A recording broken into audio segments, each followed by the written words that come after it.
All right, you guys, we're going to get started here in just a second. Got Oneil over here. Look, this is what you're missing out on, all the networking. When you can't come in person, I know it's not always possible, but we're going to get going now. All right, guys, let's go ahead and grab a seat. Go ahead and grab a seat, please.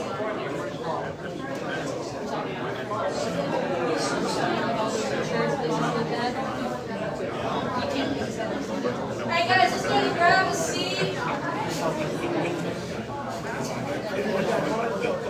All right, you guys, let's go ahead and grab a seat. It's going to be like musical chairs. If you come to your seat last, you might get a pool chair. All right. Y'all run into y'all's chair. All right. Good stuff, you guys. All right, let's go ahead. Let's pull it in. Grab a seat. Fill in. We don't bite up here at the front. All right. That's what you're missing out on all the network. Yeah, someone tuned into the live, huh? All right. So, come on, grab a seat, guys. We have ones up here in the front. There's some extra ones. I mean, if you want to be in the comfy ones back there, I'm not going to hold it against you. But excellent. Well, look, I want us to get started. Tonight we're going to do a little bit of interview style again. Because I want to do the best to kind of pull out of Oneil all the gems he has for us. So before tonight, who here, by raise of hand, have heard of Oneil before? I'll say a handful. Okay. So let's go ahead and let's introduce everyone. I think we've only been connected the last year and a half, and this is our first time in person. It's all been through the phone and through Clubhouse. If you guys don't know what Clubhouse is, anyone here in Clubhouse? So I feel like it's okay. A few, okay, a few people. All right. So Clubhouse, it's how would you explain? It's like an interactive talk show type of thing, is what I kind of explain. Kind of like a bunch of podcasts, kind of that's live. It's like live podcasts that you can actually join on, and so it's good. So I've gone to numerous in-person events with Clubhouse, met a lot of people through it. Things along those lines. Haven't completed a deal, but I've worked a lot of deals through Clubhouse. Just haven't got one across the table. Have you? Not yet. But I'm working on it. So we connected online, right? I mean, that's a lot of where the world is today, is connecting online. So let's go ahead and tell people who you are, where you're based out of. Gotcha. Hello, everybody. I'm happy to be here. Thank you for the invite. My name is Oneil Parker, real estate investor entrepreneur. Started in 2016. Started in Baton Rouge, and then I moved to Lafayette. Built my first house when I was 21. Started real estate investing when I was 22, 23. Started with wholesaling. Started with $63. Turned that to 2,000 in 3 weeks, 50,000 in 4 months. 182,000 my first year wholesaling. About 13 rentals. Valued at 1.3 million. That was a mouthful, man. Okay, so you started, let's break that down. So, okay, what year did you start in real estate? 2016. Okay, and at that time, you were working a full-time job? Yes, ma'am. All right, and so what strategy did you start off in? Started with wholesaling. And you said it was in Baton Rouge? Yeah, so wholesaling in Baton Rouge. What was the first thing, 62 cents to? $63. $63. That's more impressive, man. So I spent that on bandit signs. Okay. Blank bandit signs, roll we buy houses, started and then I started getting calls. Made it happen. There you go. In your first year, how many deals did you do? First year, just wholesaling, like 30, 32. Because I really started my 4th month in real estate. I bought my first rental and I started focusing on house. Okay. So you started off like, so you learned first about wholesaling, and then you started adding in more. Correct. So let's kind of break that down. What got you interested in real estate in the first place? Because obviously you, and we'll talk about it here in a second, but you obviously had a job. So why did you need the extra income? Gotcha. So initially what got me started in real estate was my dad was the only African-American man to own a building downtown Lafayette, Louisiana. So I grew up downtown, seeing big buildings, apartment buildings, bank buildings. And I would always ask him, like, the apartment buildings, how many people live in that? And how much they get paid for rent? I was doing the math at like 12, 13. So I always knew I wanted to be in real estate because I knew somebody's making money from these big buildings. Somebody got to be making money. So I always knew I wanted to do real estate. And, going through high school, college, you get distracted. Women, relationships, entertainment. Then when I got to college, I was playing football. Got a fellow teammate back there. I knew football was for me because we used to be there all day. I wouldn't make it no money. I was there at a job, but it just wasn't fulfilling me no more, right? So I was praying to God, like, I'm not a quitter, so I was like, I need to get out of here. And then after praying to God, I said, I need an obvious sign so I can get out of here. 2 months later, I broke my leg. I said, all right, that's perfect. And you gotta be careful of the prayers, man. So that's what happened. Transferred all my credits from UL to SLCC, graduated. I took one class and then graduated. And then I got the job that I had. Stayed there 5 years. What job was that? Let's break that I down. was doing inspection and all the gas. For you guys that know, I was doing NPT, non-destructive testing. Anyone in oil and gas in here? Anybody working Yeah, in plants? few, yeah. All right.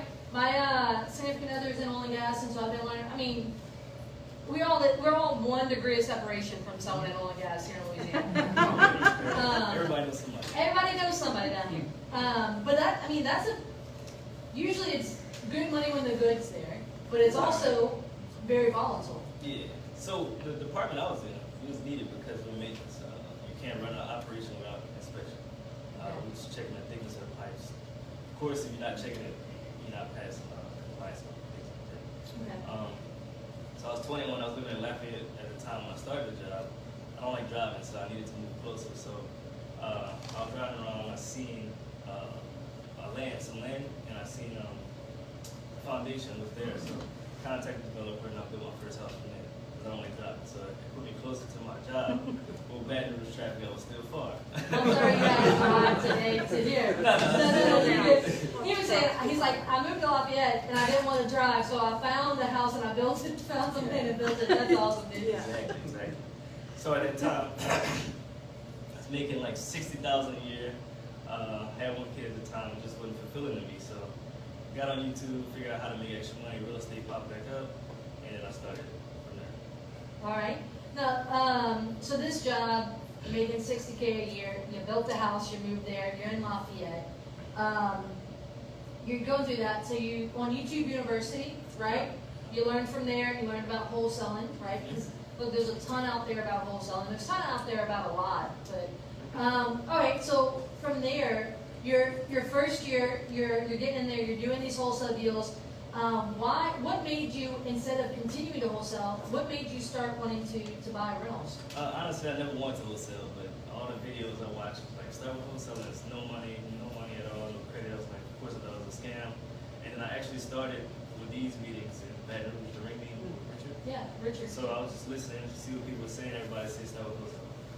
But initially I wanted to own real estate. So after I got the gist of what it was, of course you find a house, discount it, get under contract, sell it. All right, I know how to do it. Now it's time to move on to rentals. So that's typically what I did for everything. Started with the rentals, understood that, went to flipping, bird, all that stuff. So wholesaling, you're getting into that.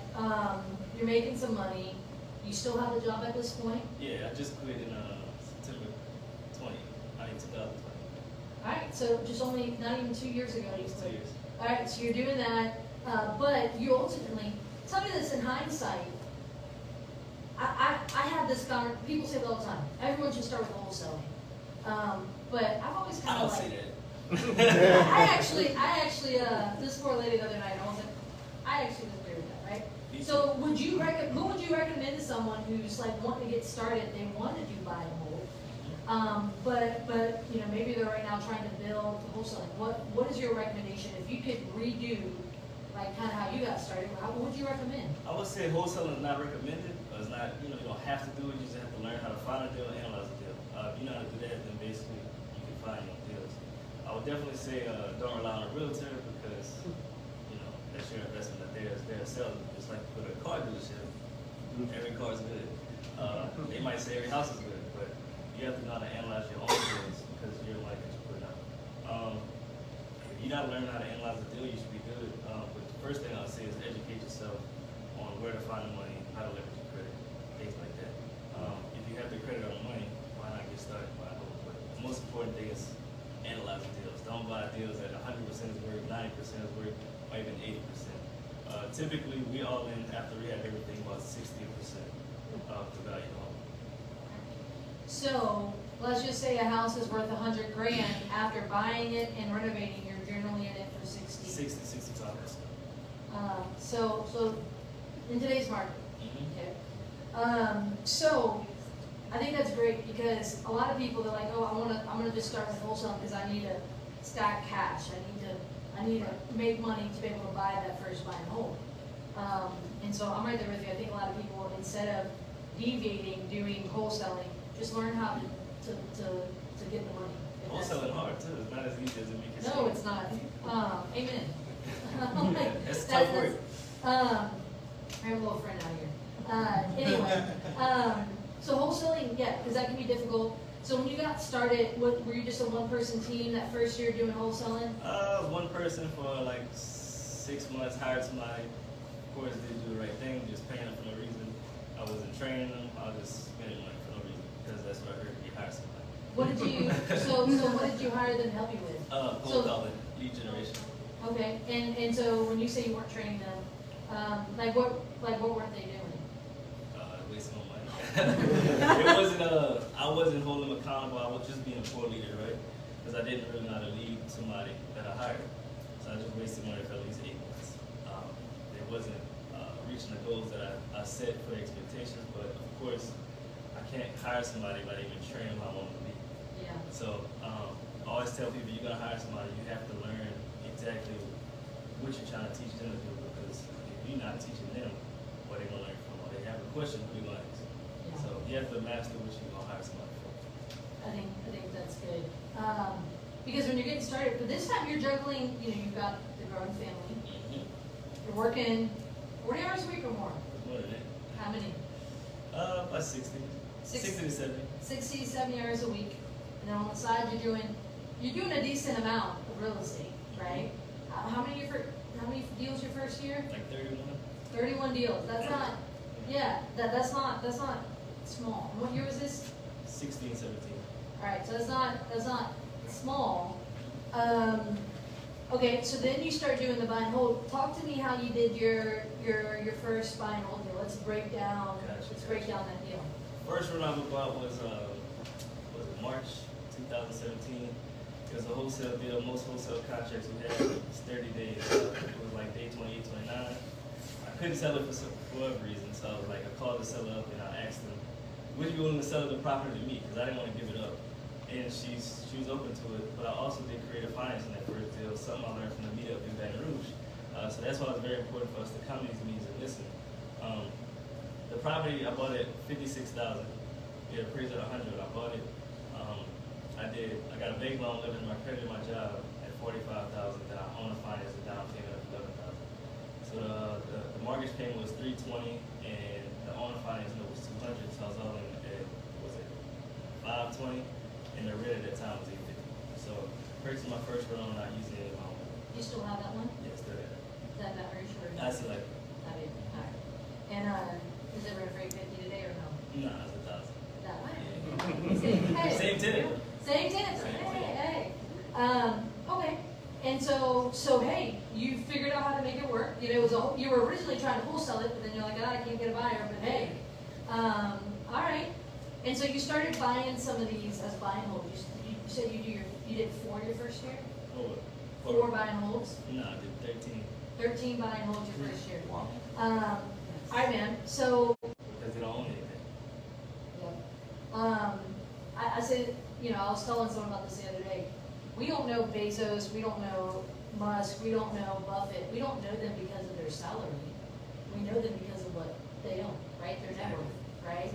And when it comes to flipping, when it comes to wholesaling, even being an agent, even development, that is all turning to good as quick money. Not money, that's a little slow. But it's active money, right? And so there's no ownership in that. And the taxes up too. Yes, and so, and I think that's a huge, that mind shift happened for me in 2019 where I went from doing a ton of flipping and wholesaling to doing that because of, that's not where the wealth's gonna come from. So you're focusing on building your net worth, you're hyper-focused on it, so it's growing. Are you tracking it in a spreadsheet or something? Like, what is focusing on your net worth mean? You gotta look at your personal financial statement. That's where everything's at. That's what lenders need. So focus on that, you know exactly what you're worth. If you don't know that, then really just paddle on your feet. So if you focus on that, keeping track of it, you know where you need to be. That's what we do. Okay. All right, so let's kind of move past this first year. So you're wholesaling and you're doing some buy and hold. What is your second year in real estate starting? Same thing. Was doing some flips, wholesaling. So I always did wholesaling. Did a lot of JVs, especially when I first started. The first 4 months I did 17 deals. Mainly because everybody had contracts and nobody had buyers. I had a lot of buyers, and I was just JVing a lot. But second year was the same thing. Wasn't doing as much wholesaling, was doing more buying. I think my second year I might have bought 10 houses. And also I was still trying to figure out how to manage everything. So I started getting systems in place, property management, because I was doing everything on my own. So second year is really hiring people, building out teams. So at this point, are you still just using bank loans? Like, are you talking like commercial loans where you put 20% down to buy these houses? I've never put the money down on another house. So what type of loans are, like, how are you getting, talk to us about the financing you're using. So the thing is to use small banks in the area. Reason being because they know the area. A lot of people, when they get into real estate, they want to go to the same lending company where they got their house from. That's not the best thing to do. If you go to the small banks in your area, they have to lend to people in the area. They know the area. They can drive to the property. If you go to Chase, Wells Fargo, they're not going to drive over there. And they won't bend the rules to lend to you, right? They have strict guidelines they got to follow, but the small banks that only have 3-4 branches, you know, you can go meet the president of the bank in the back of the bank. And they can probably bend a few rules for you to get you approved. So that's where I was getting all my loans from.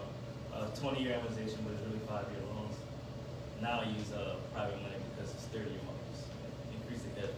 So for all the ones that have a 5-year, so there were 20-year loans with a 5-year balloon. Correct. So you've got some 5 years coming up. Exactly. Have you already started Yeah. refinancing them? I'm putting them on to 30-year mortgages.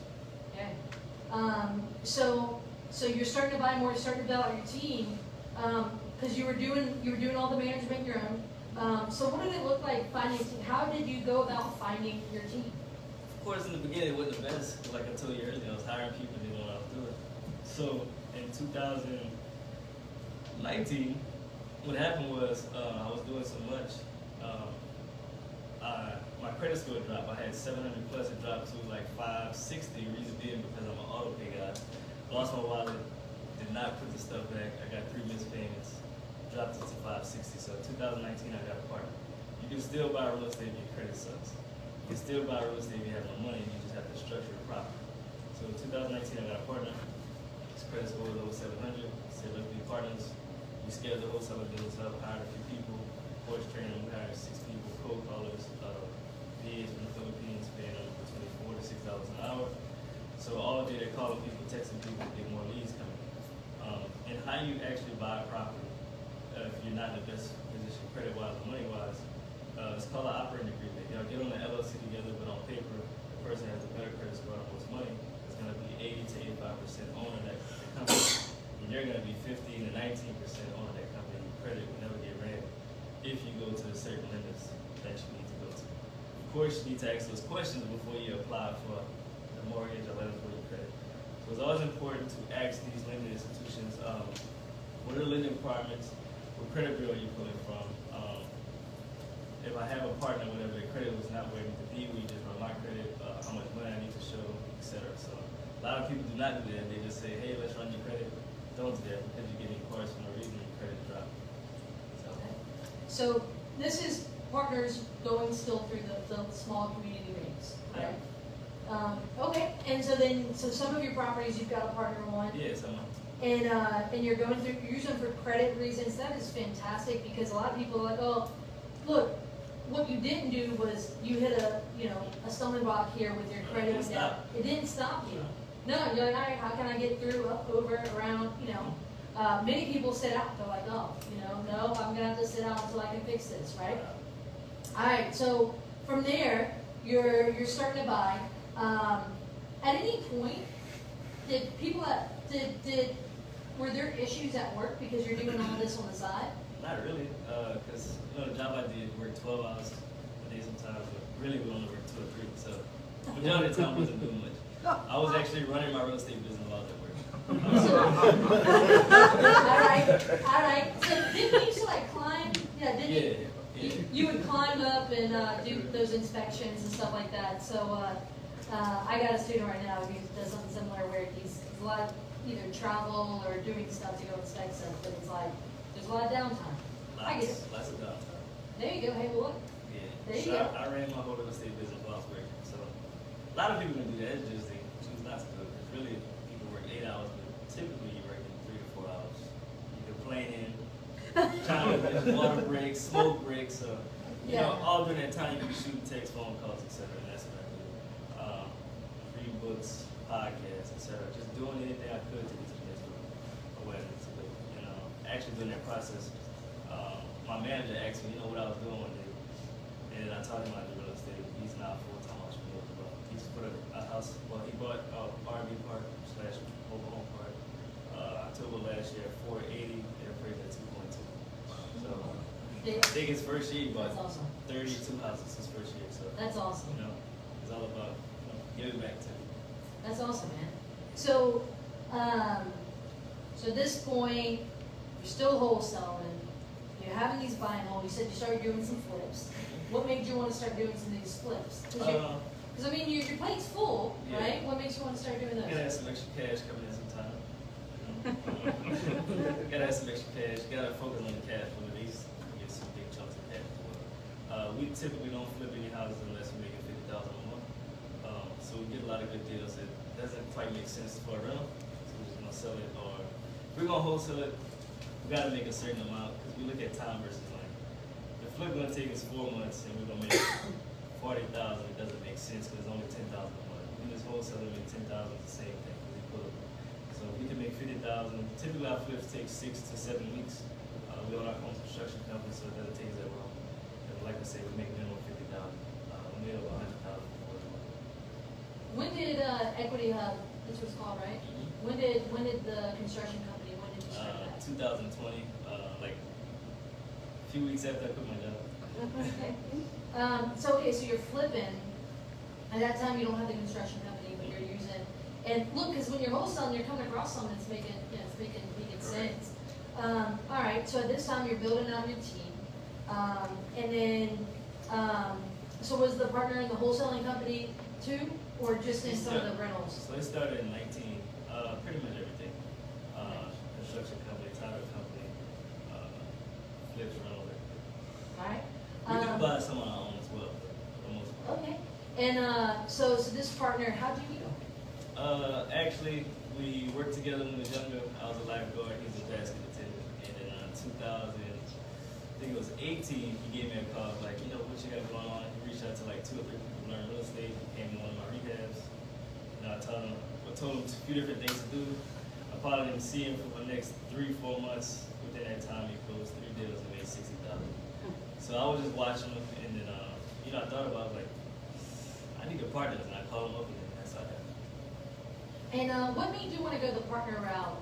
As far as was it you know, what was the driving force behind that? Reason being because he was an entrepreneur already, so he had more time than I had. I still had a job, so it's that the mixture of the two. I had a lot of knowledge. I've been in real estate a while. He had more time, more freedom.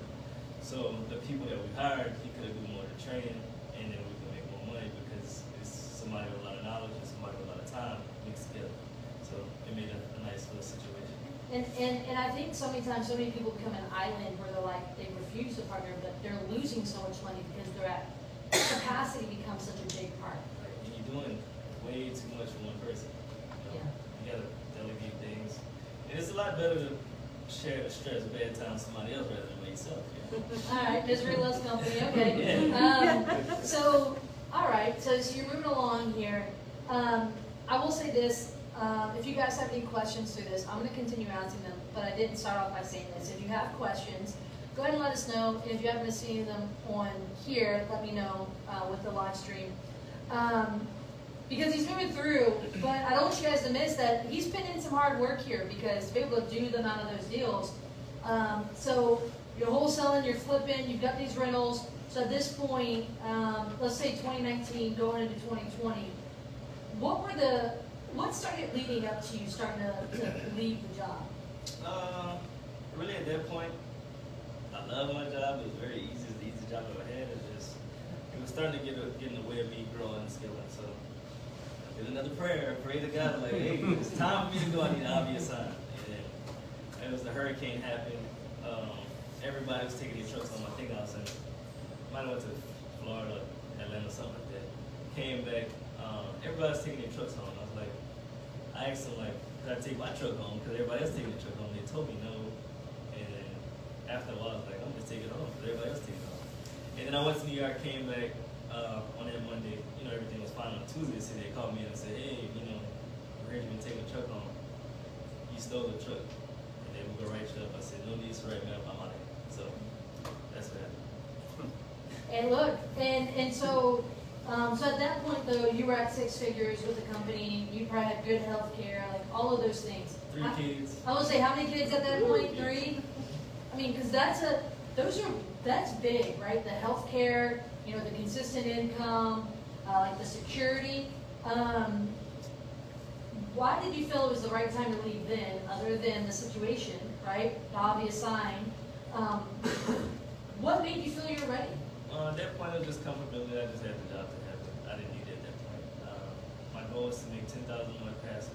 I was at that or more at that time. So. Was that net cash flow or Yeah, gross? it was net. Yeah. So I was just there just to be there and leverage the job as much as I can. You were using it for lending, but at that Yeah. point, have you started using other lending sources? Yeah. No, I was still community based at the time. I started using hard money when I actually quit. Reason being, 30-year mortgages. They only need bank statements or et cetera, whatever their requirements was. That's what happened. All right. So you left the job. Talk to me about what it was like in that first season outside of having left that job. It was great. It was great. So we opened a construction company. I think we made like $130,000 the first 45 days of opening that. Started getting way more deals. Just everything was better. Started traveling more time with the kids, more time with the family. Just everything was better. Like I was really supposed to quit for some reason. So everything just opened up, honestly. All right. So the wholesaling company is growing, still flipping. You've got the rentals. So at the point that you quit, you had $10,000 a month in positive to the net cash flow. You've got now another business that you're starting. All right, so 2020, the pandemic hits, you know, the storms that we're having. I'm sure your construction company is, back-to-back storms. So talk to me about what it's been like. What has your journey been like since quitting, in the sense of between quitting to today? What does that journey look like for you? Growth-wise? It's been a lot of growth. Opened a few new businesses, of course. Construction company. Why did you decide to do a construction company? Because I like to be vertically integrated. Every part of the business that you need, I basically own it. I say, I own a title company, credit repair business, open a title company. So everywhere where my money is going, I'd rather it go to me rather than somebody else. So that's what we did. So the title company, do you still have that with your partner, or did you do There's another? 3 of us. So it's of course the attorney and then the partner when I started real estate business. Okay. And then, so what company is that? That's Jet title. Jet Title.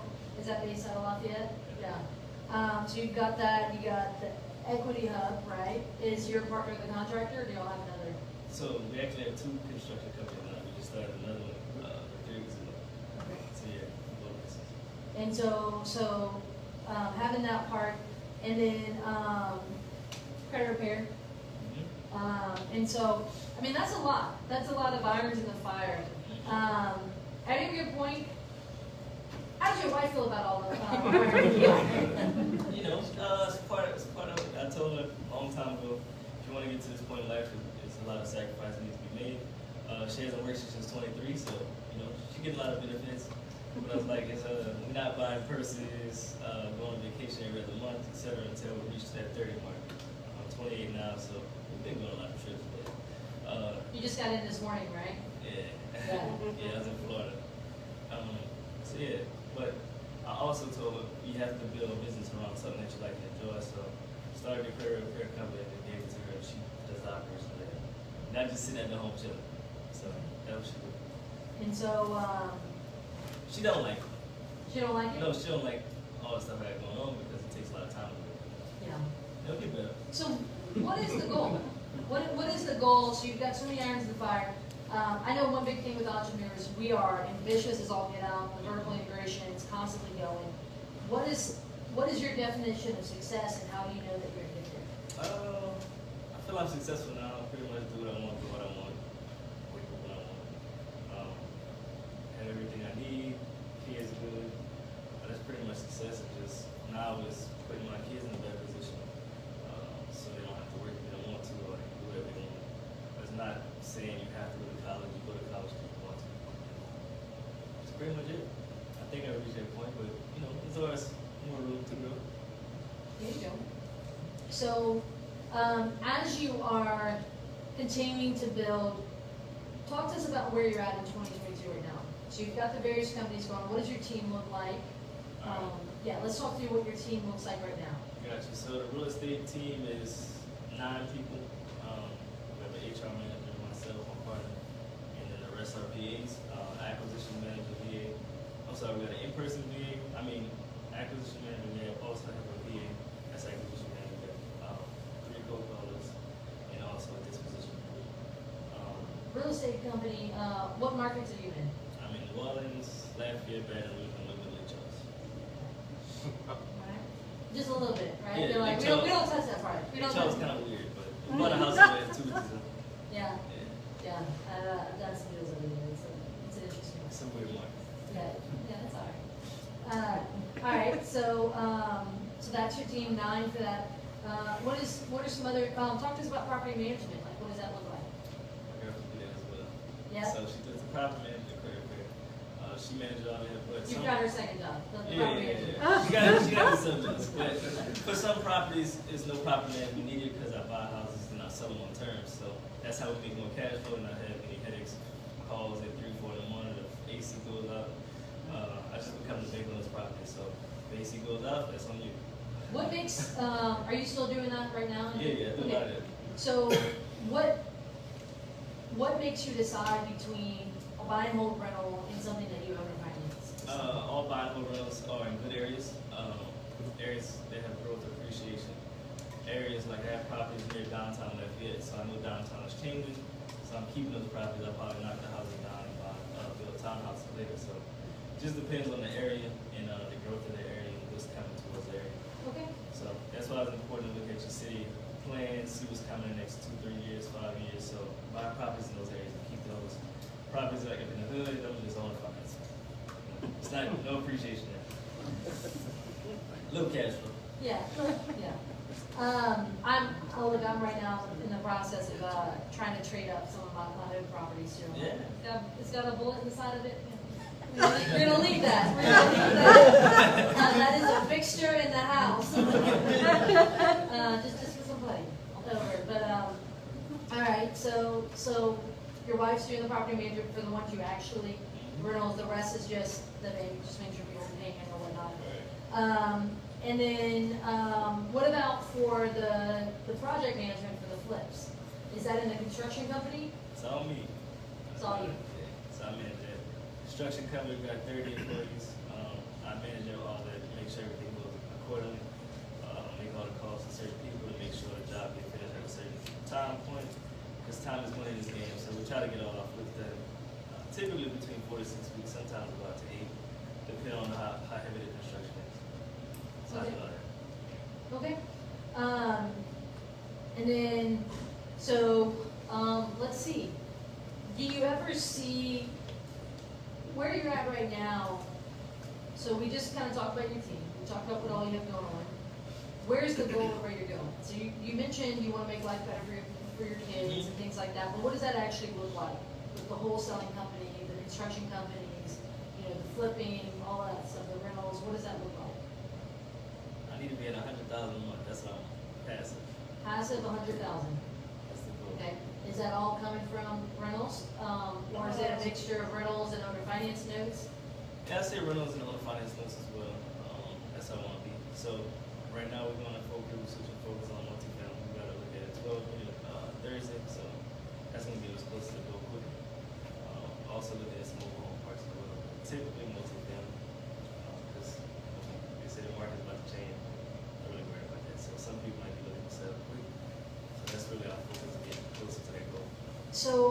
said you're not really worried about that.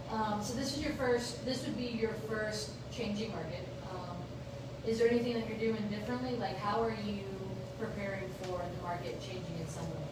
Do more creative deals, more subject to, like the property, just want to make sure it's subject to, no money down, bought it like 53,000, took over payments, so we're 85. So more people are about to start losing their jobs, so they can't make their payments, so we're gonna take over their payments and own the finance to somebody else. Because at the end of the day, everybody needs a place to stay, and then the government probably is gonna kick in because they don't want the homelessness to go up. So just like in COVID, people wouldn't pay them, but the government was still cutting checks. So that's one thing. You do Section 8, don't you? Yeah. How much of your portfolio is Section 8? Probably 20%. Okay. But those are nice houses, huh? All right. Let's say, are those the Lafayette, like downtown Lafayette ones, whatever they were like changing or whatnot? Yeah. The two I have in downtown Lafayette is Section 8. Yeah, because I'm keeping those, so most properties that I keep is probably gonna be Section 8. All right. So we've kind of gotten you a picture. Tell me this, in hindsight, are there any things that you would have done differently, or any lessons in hindsight? Yeah, should have started sooner. Should have went to college. Should have started sooner. What else? Should have started raising money earlier. What else? That's it. All right. So we've got a good picture of where he started to where he's at now. What are you guys' questions? What questions do you have for Neil? Brad? So for the deals that you own or finance, how many times does the borrower default? Before I take it back? Well, no, like on average. Never. I never had. You've never had anybody not make a You payment? haven't? No. So like, what are your normal terms on these? Because that's okay. So Brad asked, That's a good question. Yeah. So Brad asked, how many times are you seeing on average people defaulting? What are your normal terms to look like for people to not default?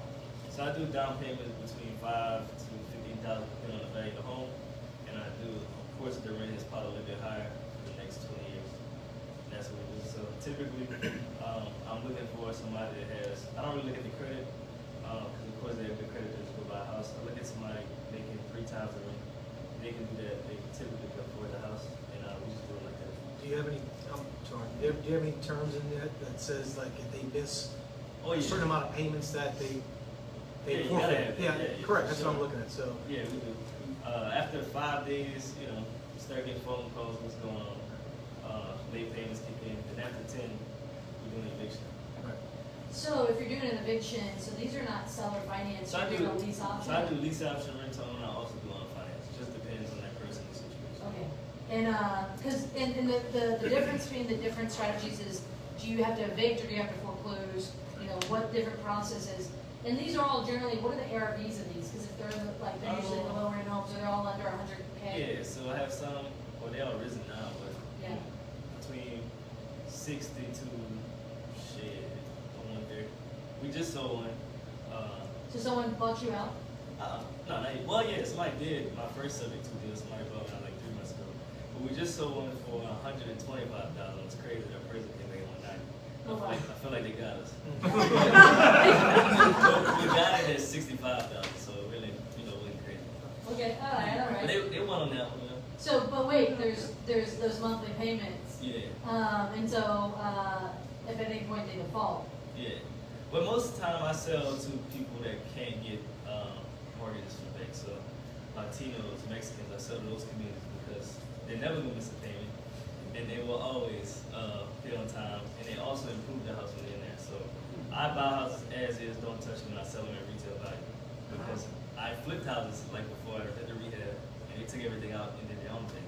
So now I just buy houses and sell them as is at the retail price, and they cool. You finance them, you get money down, and you do monthly payments. Correct, because we're the only opportunity of them actually buying houses. They can't get loans from the bank, so they gotta come to me. And most of them are the people that work for me as well. Okay, within your construction home? Yeah. Okay, go ahead, Kevin. Question, for your lease options and rent to owns, to get out of repair costs, do you do something like a home warranty to cover the home, Not at or all. you just dump it all on? Yeah, so let's repeat the I question. close. Oh, you good? Go ahead. So Kevin's asking, and I want to repeat the question so that they can hear it.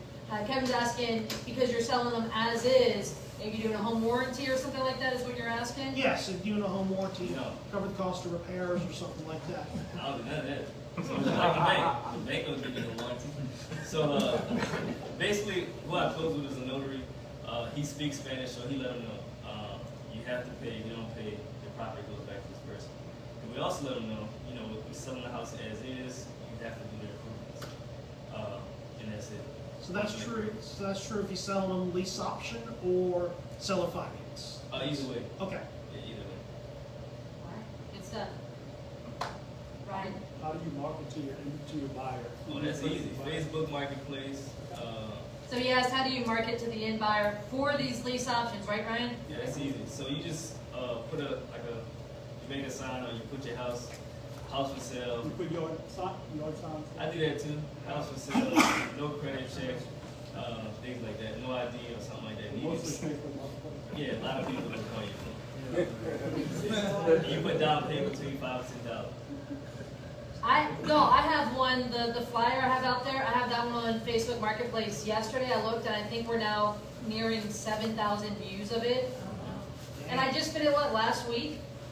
I think I put it last Wednesday at the auction. I put it up there while doing, so. Yeah, you just make sure you put like a different number because your phone will ring up the hook. Yeah, my darn phone. You know, literally at least 120 messages within the first 2 days. So just be prepared.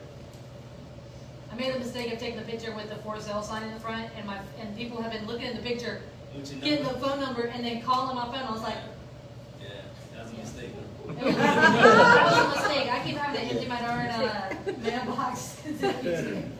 Alright, that's a good question, Dan. Not a question, but like, especially seller finance, especially to Hispanic community, I usually write it in Spanish. Yeah. You So get so I'll many do leads. that Yeah, as you well. used to get so many leads. I put like $10,000 or something like that. Yeah, It's be crazy.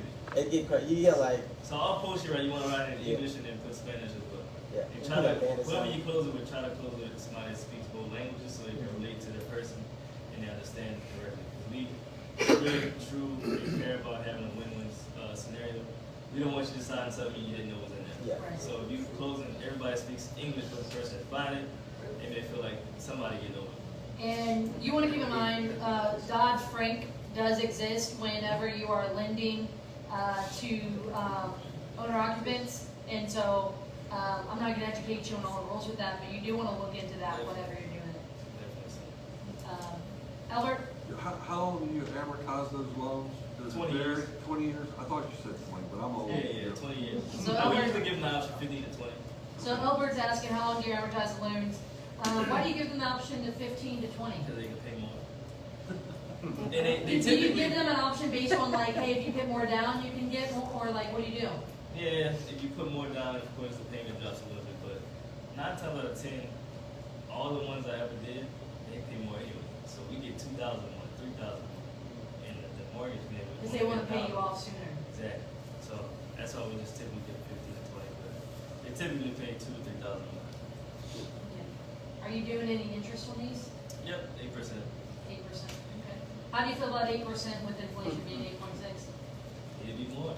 But I don't want to be outrageous compared to the regular interest rates. Try to keep it a win-win scenario. Yeah. And that's another area where Dodd-Frank will Yeah. kick in with interest rates. All right. It's crazy. Yep. And Rita. That's an amazing story that you got going on there. I have done a lot of stuff like that, and I'm actually done REOs and flips. After doing all of that, I'm thinking, why can I get my construction license? As a female, I don't know if a lot of people's done it, but what does that all consist of? Like, what do you have to know? So Rita's asking, like, how did you start your construction company? Yeah. It's not really bad. So what I did was looking up all the other companies to see what they had. They really had a home improvement license. So you need insurance and what else? Insurance and something else. You can do job Workers' comp, huh? Workers' comp. You can do job that's So there's 2 different licenses. There's a contractor's license and a handyman's license. You're saying a lot of people have been having the handyman's license. So on the radio, so if you guys, for those of you who know, I have the privilege of being on WWL every weekend. My co-host Paul LaGrange, he's been a contractor for over 30 plus years. We get people calling in all the time on the show, right? No, you know, a lot of them, hey, how do you hire a good contractor, things like that. I can tell you, one of the number one things Paul always says is go online to the contractor board for the state of Louisiana, see and look up the person who you're looking at hiring. I can tell you, one of the guys who I've been using actually recently downgraded from a contractor to a handyman, and I didn't know about it, and I was like, good to know. You can still do everything. What about can you do permits? Yeah. You do permits for Any job handyman's up to list? 75,000. Under 75, Under 75,000? Anything. Alright, interesting. And is 75 just like the bid that you, okay, it's like the quote that you give the homeowner? Okay. Interesting. Does that answer your question, Rita? 74.9. 74.9. I know y'all been looking into this recently. So I didn't want to go through the whole part of taking a test. I get nervous on tests. So I was like, what's the best way to do it? And I started looking at everybody else. They have big construction companies in that area. That's all they have for them. Roofing companies, like Lafayette Roofing, Pelican Roofing. They just had that. So I was like, that's the way to go. No, well, no, but it's, first of all, it's something every single one of you guys can look up, but it's also, in hindsight, I'm curious what the difference is between a licensed contractor and a licensed handyman.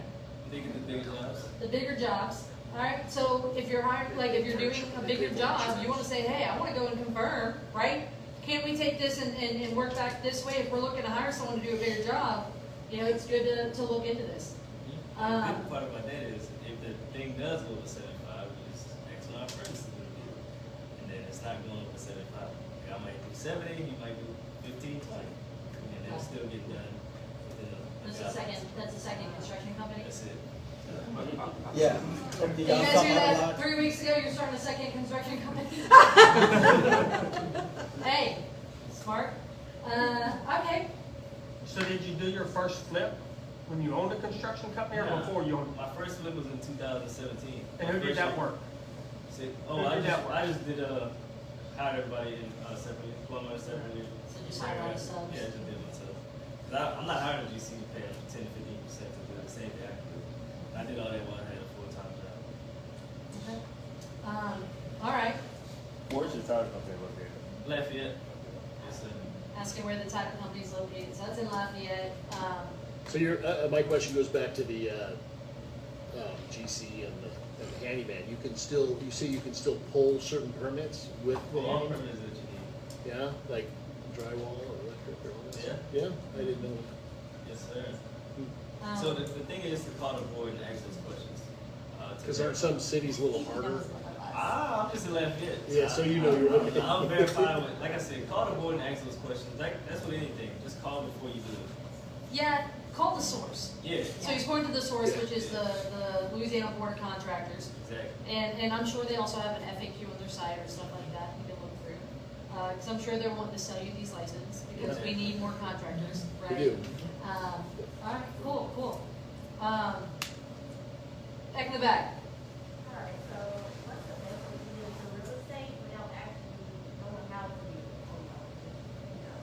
Not even, sorry, wholesale. What is the best way to get into wholesaling? Yeah. The best way to get in the wholesale? Without like knowing already how to get the contractor and do it. Without doing without knowing the construction stuff? So how to get into wholesaling without knowing the construction? Pretty good question. So typically, when it comes to wholesaling, some people put the ARV and rehab estimate.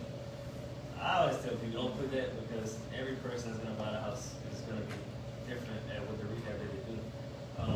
And you're not a contractor to really estimate that amount.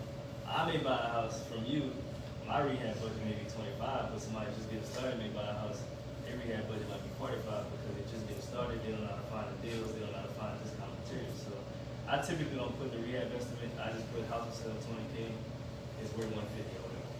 And they do their own estimate because most time buyers, they need to run their own numbers anyway. I'm not going to rely on wholesaler for the numbers that they give me. That's irresponsible.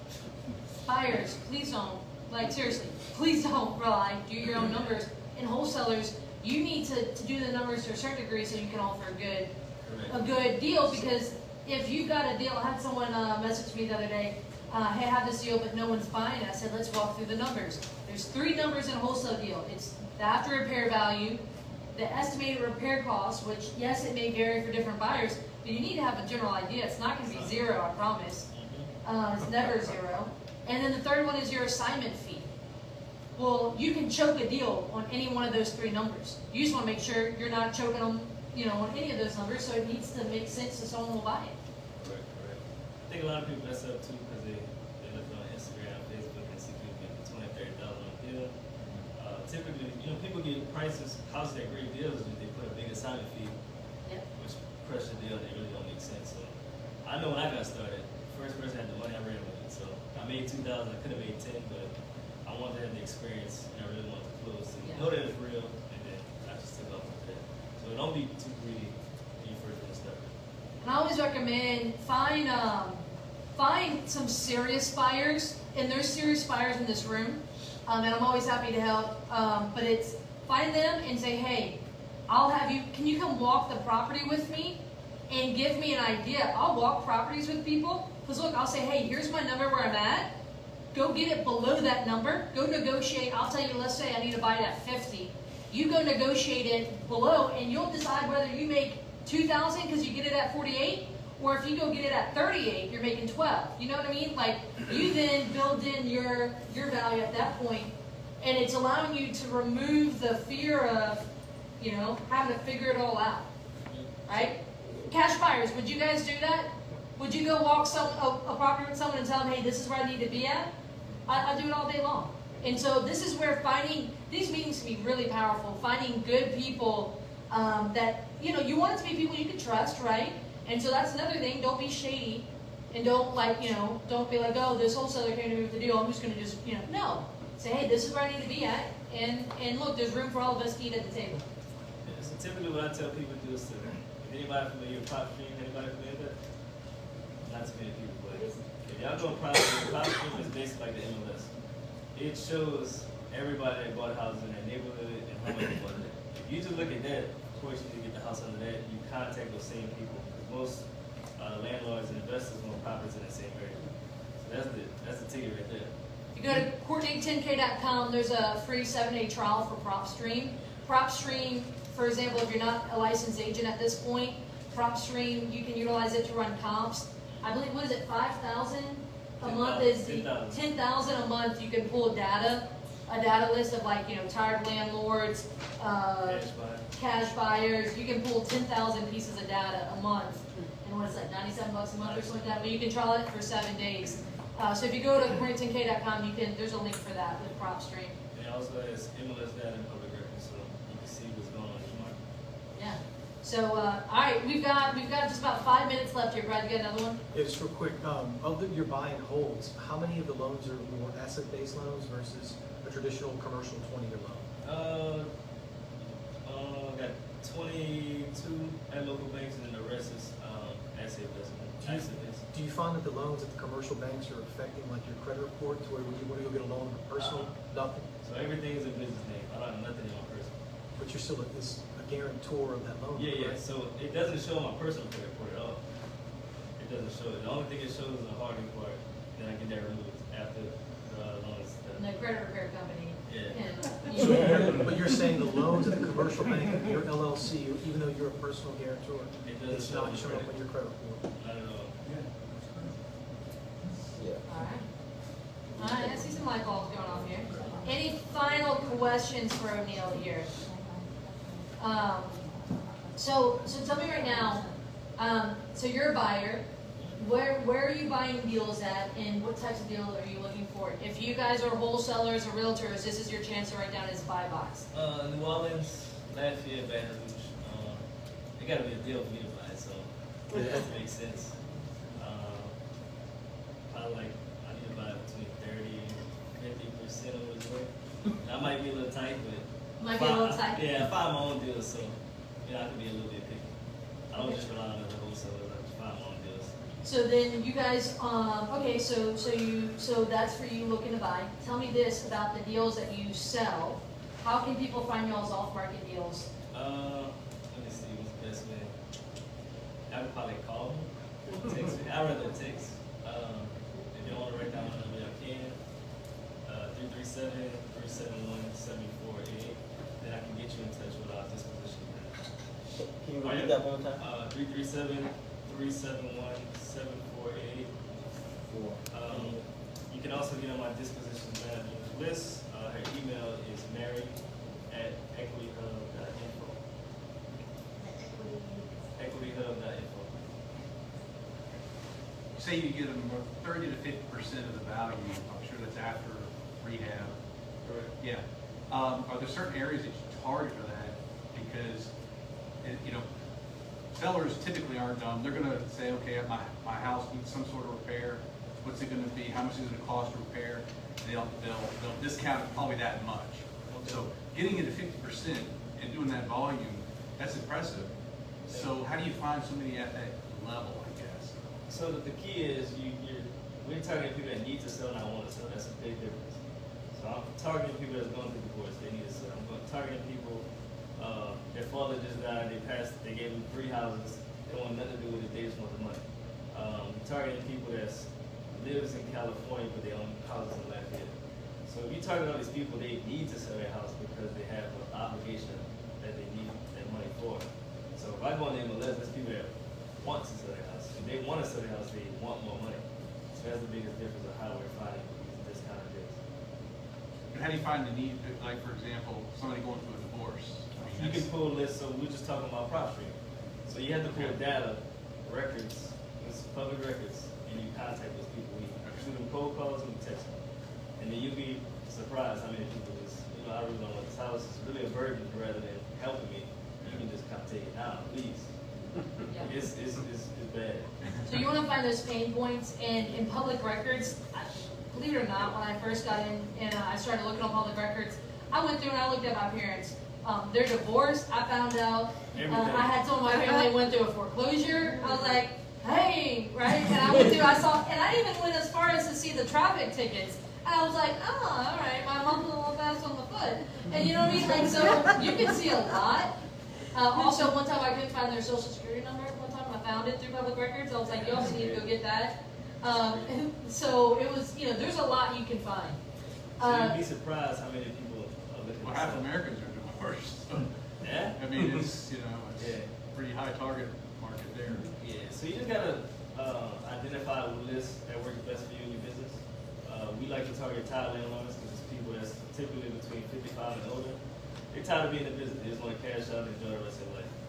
They probably got 20 years to 30 years left to live, so they rather just cash out instead of dealing with tenants and headaches.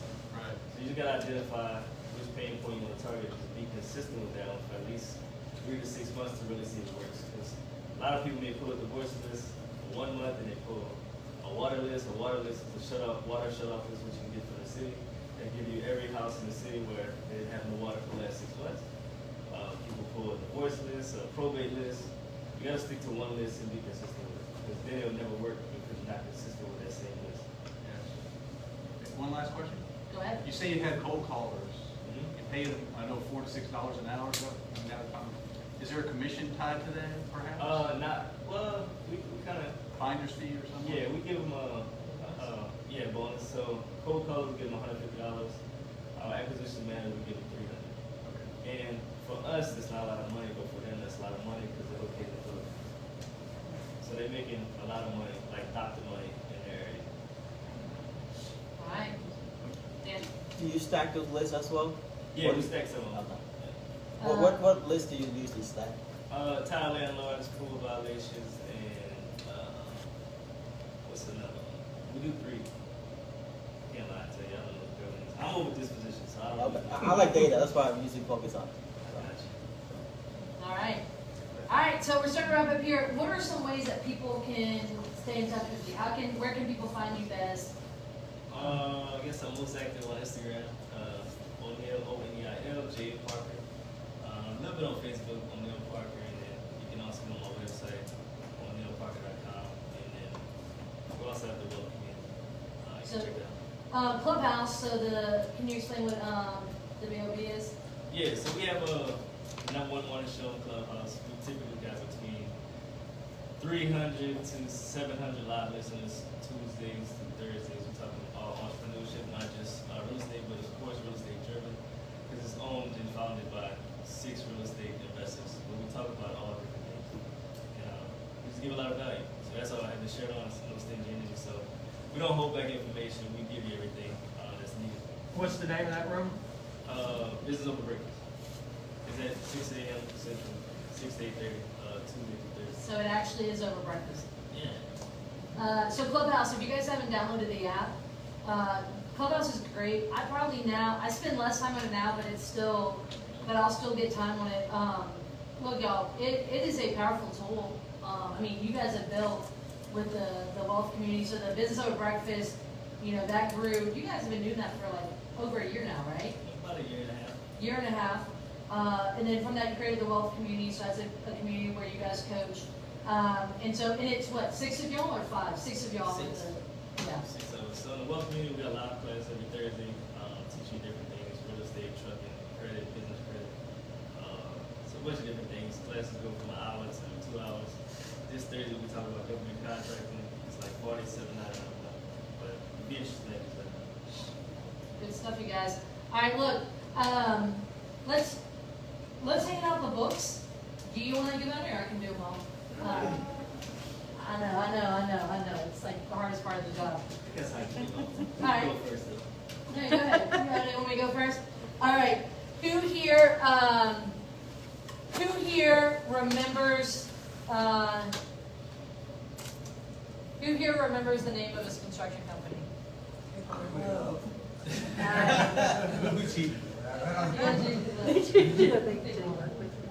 I suck at it. So fun story. I suck at asking these questions every month, and it's something. All right, your turn. Right? So the question about myself? You can by yourself. I mean, I can help with the question, but see, it's not as easy, right? Who haven't done their first deal yet? What? Who hasn't done their first deal yet? Well, he's the first on the raise with the yellow book. So Kevin gets books a lot of time. Kevin, do you mind if I skip you to? Sure. Go back over here. All right. So let's go. Which one? This one. All right. All right, you guys. So look, I promise you, it's difficult to figure out how to hand those books out every month. Hey, so a few reminders. First of all, at 8:45, we're heading to the Chimes right down from here. If you guys can join us for a little while, you can order some foods and drinks. You know, just take care of your own tab. But it'll be a good time to go talk shop. If you guys get value out of this, I'd encourage you to share it on social media. If you tag Northshore at Northshore REIA, we'd love to. I'll share it on Instagram, things like that. But next meeting is June 24th. You can come take a picture of these over here. But if you go to CourtneyTinK.com, you can see the upcoming meetings and things like that. If you want some snacks or anything over there, don't forget to stop by the tables. But let's just give a round of applause. Thank you, guys. I'll see you guys over at the Chimes. If you guys want to network, that's a great place to do it. But otherwise, you guys have a great night. See you later this month. Do you have a part, sir?